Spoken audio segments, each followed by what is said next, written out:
What's going on, guys? It's Michael Sartain here. I want to talk about that election last night. How wild was that? I want to talk about two different things. First thing I want to talk about is messaging, and the second thing I want to talk about is delusion, falling in love with your own ideas too much. So what we saw last night was, I think in a lot of ways, a referendum. And by the way, I don't want to get into whatever your political beliefs are. What I want to talk about is, if you watch this political campaign, you as an individual in your business, in your life, can take certain things from it and say, how does this affect me and how can I use this to help myself? So one of the things we saw was messaging. So let's talk about some of the messaging. One of the things that the Democrats did pretty well was their messaging to try to say that Donald Trump was responsible for the repeal of Roe versus Wade.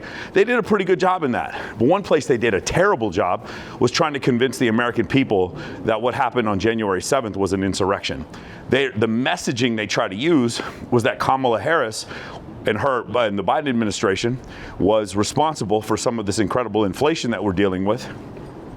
And they did a really good job of almost making it seem like, you guys remember White Guys for Harris? Probably one of the best messaging tools I've ever seen is Donald Trump was like, yeah, these white guys are voting for Harris. Meanwhile, their mistresses and their wives and their girlfriends are all voting for me.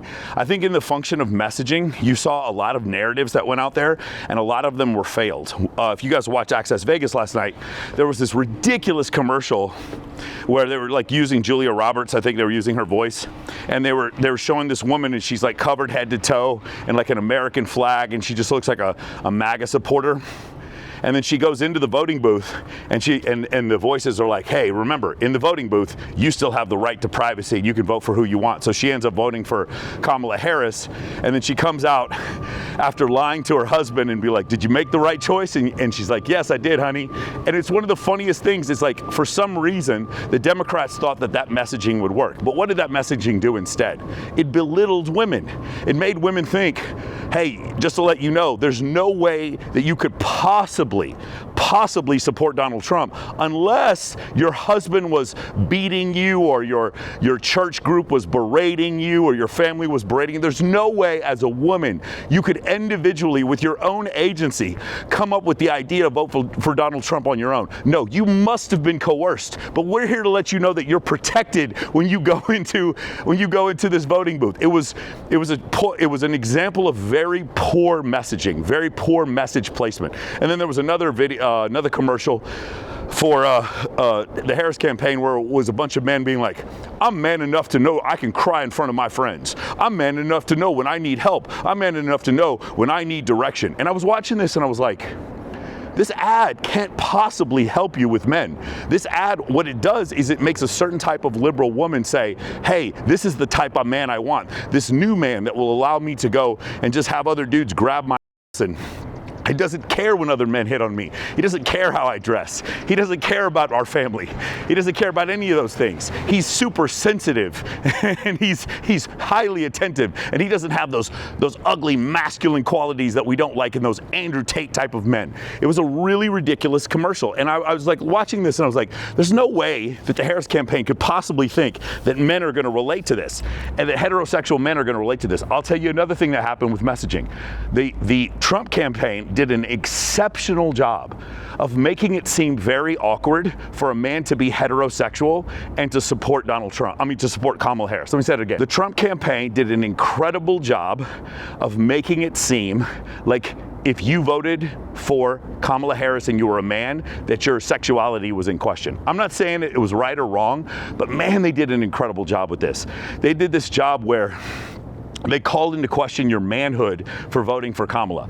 And again, the point is, the thing we're talking about here is not whether or not it was right or wrong, or whether or not the right candidate won. What we're talking about is messaging. What messages from this campaign got across and what messages didn't? I'll tell you one that horribly failed was this idea. You saw the video, if you guys want to look it up, where Barack Obama is like scolding black men for not coming out and voting. He's like, go get your brothers, go get your dads, go get your sons.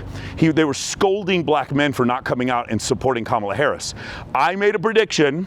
Hey, listen, you can call me Nostradamus, you can call me whatever you want. I made a prediction that African American men We're going to vote for Donald Trump in record numbers. I made a prediction that Hispanic men were going to vote for Donald Trump in record numbers. I don't know if you guys saw, but in the last election, in the 2020 election, Donald Trump got 31% of the Hispanic vote.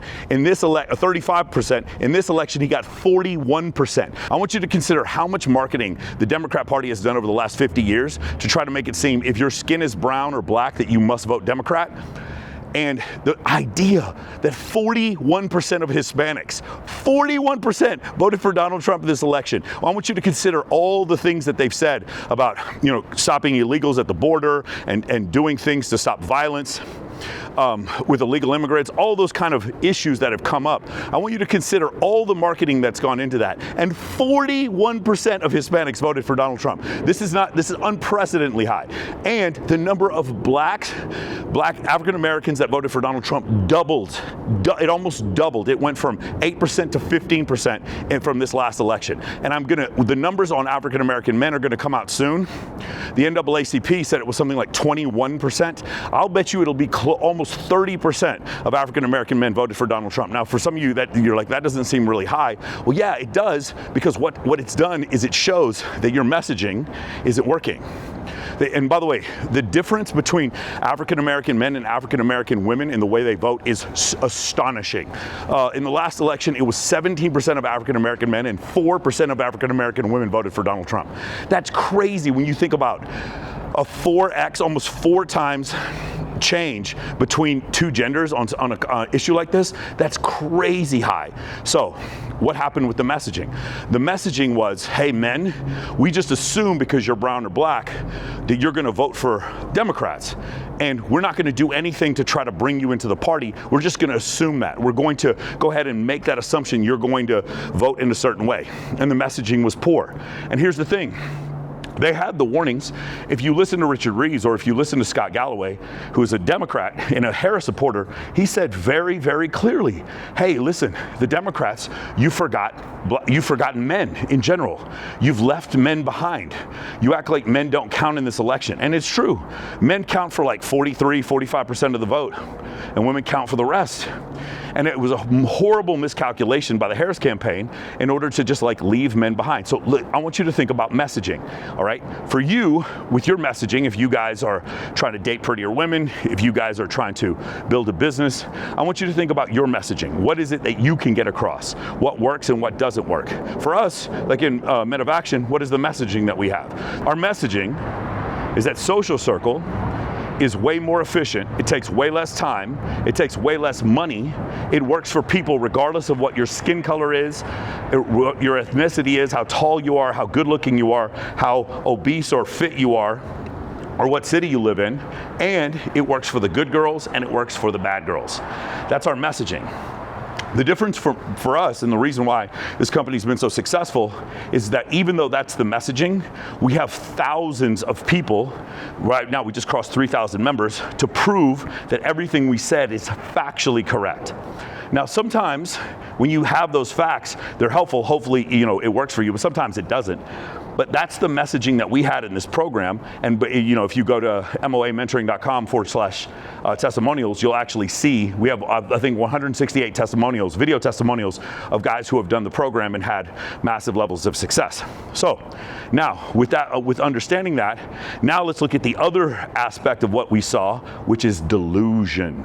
Delusion. So one of the things that happens was, I've said this before, I support Donald Trump, but I'm about a 7.5 out of 5. I'm not 10 out of 10. I still think that there's things that he could do that are better. Like, for instance, this idea that Ukraine would not have invaded, or Russia would not have invaded Ukraine had been president. That's just not true. Like, had Ukraine started selling petroleum to Germany, 100% Russia was going to invade Ukraine. And you just saw a couple of days ago, Vladimir Putin, he endorsed Kamala Harris for president, and there was no conversation. Apparently, Vladimir Putin is not on speaking terms with Donald Trump. This idea that they wouldn't have invaded, I think, is a little bit of, jumping on your enemy, trying to make Joe Biden look bad. But the reality of the situation is that probably was going to happen. The other thing is the tariffs. Like, I don't really agree with Donald Trump.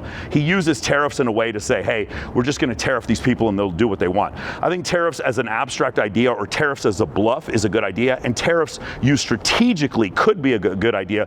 But I think what he's doing is he's kind of letting other countries, putting them on notice, hey, if you don't do what we want, we're going to make it harder for you to sell your products in our country, which in a way might work, but it's more of a poker strategy. So, like I said before, 7 out of 10. I like him. I think he's one of the most interesting people I've ever seen speak, and I think he's a hell of a lot better speaker than I am. I think he's terrific as far as the way he goes off the cuff.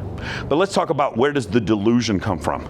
If you guys want to see a great example of delusion, go right now and look at the reaction video to the election from Van Jones. And he did this before. In 2020, when it looked like Donald Trump was going to win before the mail-in ballots came in, he started crying. He started crying on the air because he couldn't believe that the America that he lived in, remember, Van Jones is a communist. I mean, he's kind of an admitted communist. He goes off and he has these issues where he's like, a lot of people today woke up and they felt like they weren't heard. They felt that they had a chance, that one of their own was going to get elected. And what he was mentioning is that one of their own, he was talking about black women. But I'm sorry, I don't remember which week it is when Kamala is black and when she's Indian, because I can't tell. And is she African American or is she Jamaican? I can't tell half the time. I don't remember what kind of black is she and whether or not what race she is, depending on what week it is. It's just so crazy to me. And the guy sitting next to Van Jones was like, hey, actually, you know what? They were spoken for. Maybe some of those people that you thought were disenfranchised, or some of those people that you thought were hurt by the fact that Donald Trump got elected, maybe they're actually speaking to you, Van Jones, and you might want to listen to what they're saying. If you just look at some of the delusion from some of these people, they're on the Democrat side, they're blaming the donors, they're blaming all this other stuff. No, and you never hear any of them take responsibility and say, hey, wait a second. Do you remember when the Biden administration spent all that money, sent $175 billion to Ukraine? Do you remember when the Biden administration decided to wait as long as they could to try to get the Fed to raise interest rates? You remember the Biden administration sent out foreign aid to all these countries, some of which hated us, and increased spending? Do you remember all that kind of stuff? Well, that's what caused the inflation. And by the way, if you want to debate this topic, you can check out a study from MIT, which basically stated that the majority, the number one factor for inflation during the Biden administration was government spending. It wasn't because of COVID. It was government spending. So if that's the case, then what I needed to hear was the Biden administration say something to the effect of, okay, yeah, we know this inflation is partially our fault, but we're going to try to make changes to fix it. But instead, what was their message? Their message was, yeah, this inflation wasn't our fault. There's two problems going on here. The messaging is, this isn't our fault and we're going to fix it. Well, of course, that doesn't make any sense, because you have to be stupid to come to the realization to think, well, you've been in office for 4 years and this isn't your fault. Oh, and by the way, Democrats have been in office for 12 of the last 16 years, but this isn't your fault. That's number one. And then number two, the delusion of thinking that the American people were just gonna let you get away with this. Had you said, hey, listen, we decided to cut the Keystone Pipeline, we decided to not grant new oil leases, which was going to cause energy markets to fluctuate, we decided to send foreign aid to other countries, we decided to increase spending, we decided to do these things, and yes, we knew inflation was going to be a possibility, but it was for a good cause. If you say that, well, now at least you're taking responsibility for the inflation. How in the world am I supposed to trust you to fix a problem that you don't even admit was partially your fault? And if you go back and you look at the polls, the economy was the number one thing that people were concerned about. So it ended up being a problem. The second thing is, watching Kamala try to worm out of the way of being the border czar, right? Border czar was obviously not the word that Joe Biden used. That was the word that the Republicans used to sort of pin her down to the border. But if you look at her responsibilities when it came to the border, yes, she was not the head of the INS or the DHS, that's true. But one of her responsibilities was to try to quell violence at the border, to which she did a horrible job. And once again, rather than taking responsibility for it, they just sort of brushed the idea under the rug and basically said, hey, you need to vote for us because Roe versus Wade. It was just poor messaging, and it was delusion. The delusion was the idea that Americans were going to be fine with this. Remember the new normal that Obama talked about? This is the new normal. This inflation is the new normal that you need to get used to. You need to enjoy this. It's fine. It's okay. Don't worry about these incredibly high prices. And by the way, not only should you not worry about them, none of them are our fault. That's one of the issues that happen, okay? I'm not even here to say who was right or who was wrong, but what I am saying is this is a referendum on messaging. The way messaging worked.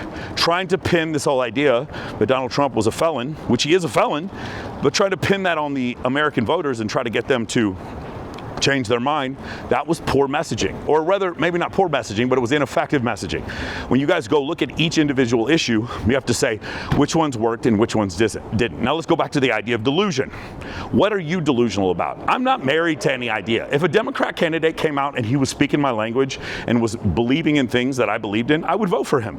I am not married to any kind of Republican or conservative ideas. I'm not married to my ideas. If someone comes up with better ideas, I will quickly dump my ideas and go into new ones. I've talked about this before. One of the best ways, the best dating app in the world right now is Instagram. If a new app comes out and it's better than Instagram, I will get rid of Instagram tomorrow. I'm not married to my ideas. I'm only married to winning.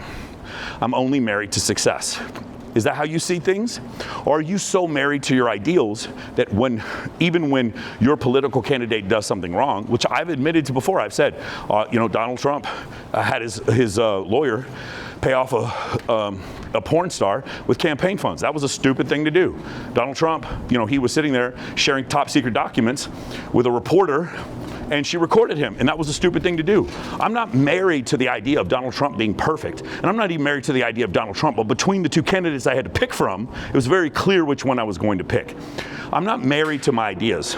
If tomorrow, like right now, my company, we're doing a significant portion of paid advertisement, and we're doing a significant portion of organic advertisement, and I'm going on other people's podcasts, and I'm filming videos like this. These are all different strategies that we have to grow the company and to actually increase our reach.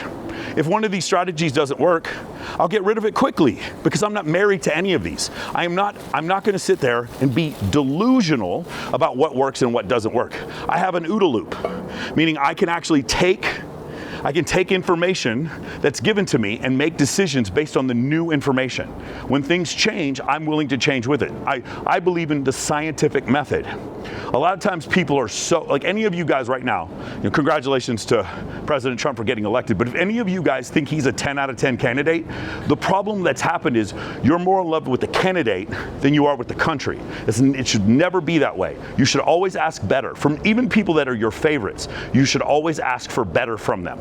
So I do think he was the better candidate, but at no point, if any of you guys are like, no, he's 10 out of 10, greatest president we've ever had. Well, maybe he is the greatest president we've ever had, but my thing is, if you think he's perfect, like literally perfect, what's happened is you're not actually voting for a human, you're voting for an idea that you think is that human. And that's not what you want to do. You want to stay out of delusion.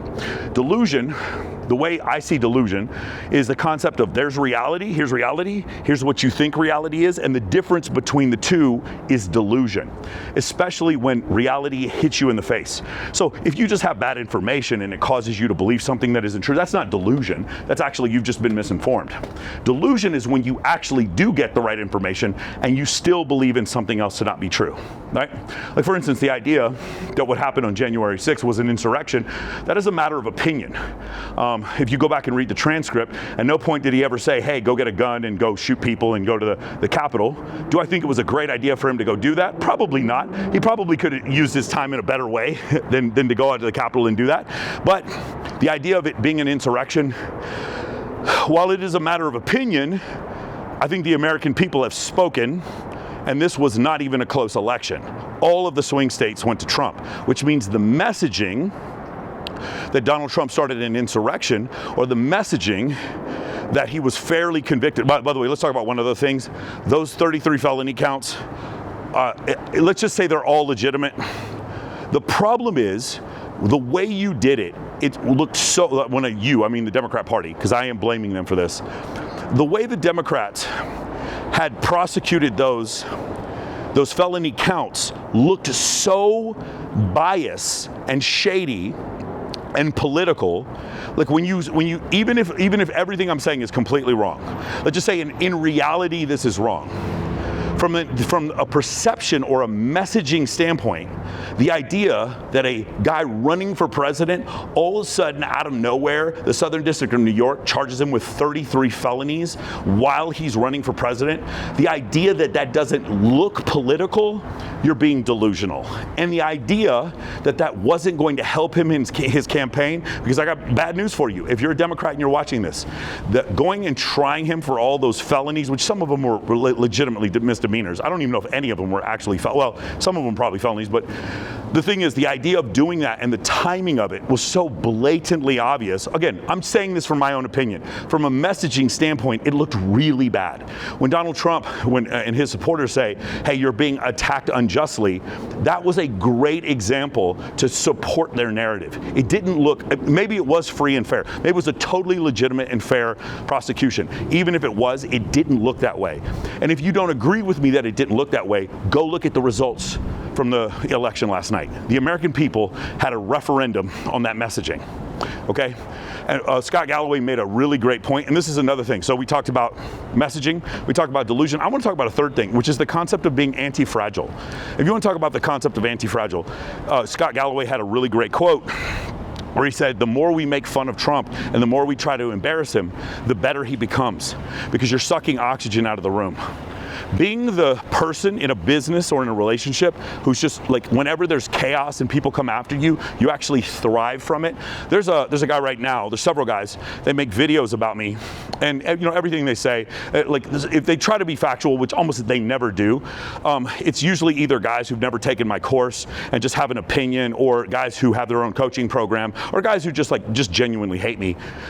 When they make these videos, one of the things that's happened is my sales team usually hits me up, and they usually say something to the effect of, hey man, some guy made this video about you where he was talking shit about you, and after this guy saw it, he immediately jumped on a call with us because he hates that content creator. There's one guy right now, I don't want to say his name is, because he's going to be pissed. We've probably taken 50 or 60 clients from this guy because he keeps making videos about me. And so that's why I don't respond, because I want him to, I wish I could pay the guy. I wish I could give him an affiliate fee for all the clients that we've gotten from this dude, because he keeps making videos. So that's one of the things is your business, is your lifestyle, is your relationship anti-fragile? When things get chaotic, do you get better? And I think Donald Trump, again, is a terrific example of that. Whereas when you saw the Harris campaign, do you guys remember the video where Cardi B stood in front, she was supposed to give a speech, but the teleprompter didn't work, so they sat there for like several minutes not knowing what to do? Why is that? Because that whole campaign was not anti-fragile. That campaign was built on messaging. The messaging was a messaging of gender politics, of identity politics. The messaging was the whole idea. If you go look, we, the Democrat Party, if you go look on their website, the DNC, who do we serve? And it was, at no point did it say white men, right? It was always women, the underprivileged, you know, military veterans, et cetera, LBGT community. And, you know, that was their messaging. Their whole strategy was to try to get disenfranchised people to come together to vote for them. The problem that they missed, the ultimate problem, is that the disenfranchised people back in the 1960s, you would say those people were minorities, right? That's the Civil Rights Act of 1964, et cetera. The disenfranchised people in 2024 are men, and they missed it. And I don't know how watching Andrew become the most Googled person in the world wasn't a massive signal to them that men were not being listened to. And then they decided that their campaign should be just a further thing where they talked about, you remember another huge blunder was Kamala Harris going on Call Her Daddy and saying, can you think of any rights where men's bodies are, where it regulates men's bodies and not women? And they were like, I can't think of one either. I can think of one. It's called the Selective Service. How about that? Because only men have to sign up for Selective Service. And it's specifically my body because I have to go join the military whenever there's a draft. How about that? You missed that one, didn't you? And it was very poor. Another example of like extremely poor messaging and delusion was, for the first time in history, there are no deployed troops anywhere in any war zone. And you saw that video of those deployed troops and they're like, then what are we doing? What the hell's going on with us? It's just a function of messaging and delusion. Now, some of you are going to be like, no, Kamala Harris was the better candidate. Donald Trump's a felon. He shouldn't have won. And by the way, if you feel that way, I respect that you feel that way. That's not what this video is about. This video is about messaging. This video is about delusion. This video is about understanding, did your messaging work or did it not work? And when your messaging doesn't work, are you too delusional to come to the realization that you might need to change, that you can take this feedback? I got to be honest with you, man. What I saw last night was a drumming. I remember, and this is not an example of messaging, but there was a message here. After the assassination attempt in Pennsylvania. After the assassination attempt, I remember thinking, this energy that I saw on the internet, I remember thinking, if this energy could be bottled up on election day, Donald Trump's going to win by 5, 6, 7 million votes. What ended up happening subsequently from that point of the assassination attempt to the election is I was just bombarded with polls and people telling me this is going to be a close race, this is going to be a close race. So one of the things, there was a pollster from Iowa, or basically they were saying Donald Trump was down by 3 points, and the previous day Donald Trump was up by the previous week was up by 10 points, and he was criticizing them, and then she goes on and responds to be like, how would it help my career to do this? The reason why we surveyed more Democrats was because that's who we talk to. And it was just like, it comes out the next day that not only was Donald Trump not down by 3 points, he won by 13, 14 points in that state, making that pollster look horrible. In fact, that's another piece of messaging. Pollsters are done from this point forward. Pollsters get it wrong every time, but I think this is probably the worst case in history where we've seen pollsters be so incredibly wrong. Just for Donald Trump to win every single swing state and for the pollsters to tell us that these all were going to be close, what does that tell you? That tells you that either the pollsters are biased or the people willing to be polled in these surveys are biased, and the pollsters in general are they're worthless. They aren't using the scientific method. They aren't updating. It's like Nielsen ratings. I don't know if you guys remember, if you're old enough to remember Nielsen ratings, but Nielsen ratings was something like this, where it was this outdated form of being able to tell what television ratings are. And terrible shows were getting these super high ratings, and it was ridiculous.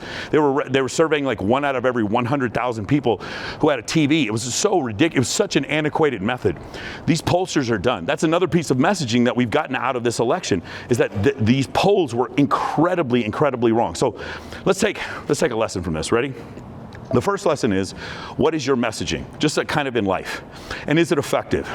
Is your messaging for your business that you guys are helping people? Is your messaging for your business, hey, like, we're super successful? Are you showing testimonials? Testimonials is an unbelievable way of getting incredible messaging out there to get a ton of social proof. Now, you can have good messaging and bad messaging. I think another great example where the Biden administration screwed up was they completely ignored men, and then people who came to speak were like J-Lo, Beyonce, Glorilla, Megan Thee Stallion, and Cardi B. And it was just like, this was not the messaging, especially when you think about Cardi B and Megan Thee Stallion, that's not pro-men messaging. I want you to consider this. Just stop, whatever you're thinking. The Biden administration thought it was a good idea to put a woman who, as a stripper, drugged someone and robbed them. Yes, Cardi B. They decided that she was a good idea to put on stage to speak on behalf of the vice president. They legitimately thought that Cardi B, it was a good idea to put her on stage. I want you to think about President Bush in 2004 bringing out Pimp C and Bun B from UGK to speak on his behalf. It's insanity. It's absolutely crazy. So poor messaging was one of the problems that we saw here. And then the other thing I want you to look at is, in your life, is there delusion? Are you so married to one of your ideas that you're not willing to change for anyone or anything? If that's the case, be honest with yourself. Say, hey, I don't need to be married to Keynesian economics or laissez-faire economics or Republican beliefs or Democrat beliefs. Don't be married to any of it. Always apply the scientific method to your life. Figure out where it is that you have blind spots. And I'm going to tell you the last thing before I leave. I want everyone to know who's watching this. You're in an echo chamber, whether or not you want to be one or not.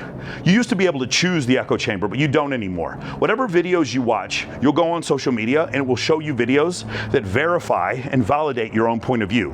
And the reason why social media companies do that is because they want you to keep coming back. So one thing I would highly recommend you guys do is, if you're a heavy Republican, go watch the Young Turks. Go watch an MSNBC. If for no other reason than to get the algorithm to get you out of your echo chamber, okay? And if you're a hardcore liberal, man, go watch PBD podcasts. Maybe watch an episode of Joe Rogan, just to get you out of your echo chamber. You are stuck in an echo chamber on social media. They're doing this to you on purpose. Don't let them do this to you on purpose. I don't mind that you're being sold to, just know that you're being sold. Make sure you don't let this echo chamber stick to you. I talked to so many Trump supporters before this election, and every one of them was like, I can't believe anyone would vote for Kamala Harris. And I talked to so many Harris supporters before this election, and they were like, I can't believe that anyone would vote for Donald Trump. And the reason why was because these social media platforms had divided us so severely, and they put us in these echo chambers to where we can't even have an honest dialogue anymore. Anyway, that's the piece of advice I want to give for you. Number one, what is your messaging? Your messaging when it comes to your dating, your messaging when it comes to your business, your messaging when it comes to your life in general. Number two, are you delusional? Are you able to take feedback when it comes to your messaging and your life, when other people give you this honest feedback? And it has to be from people who actually care about you, okay? And number three, get out of your echo chamber. Do not let these social media apps pin you down into one conservative or liberal, pro-men, pro-woman, anti-man, anti-woman. Don't let them put you into one category or another. Make sure you check out other sites, if for no other reason than to get the algorithm to just recognize, hey, I'm not just this one monolithic person who has this one viewpoint. All right, guys, I'll see you in the next video.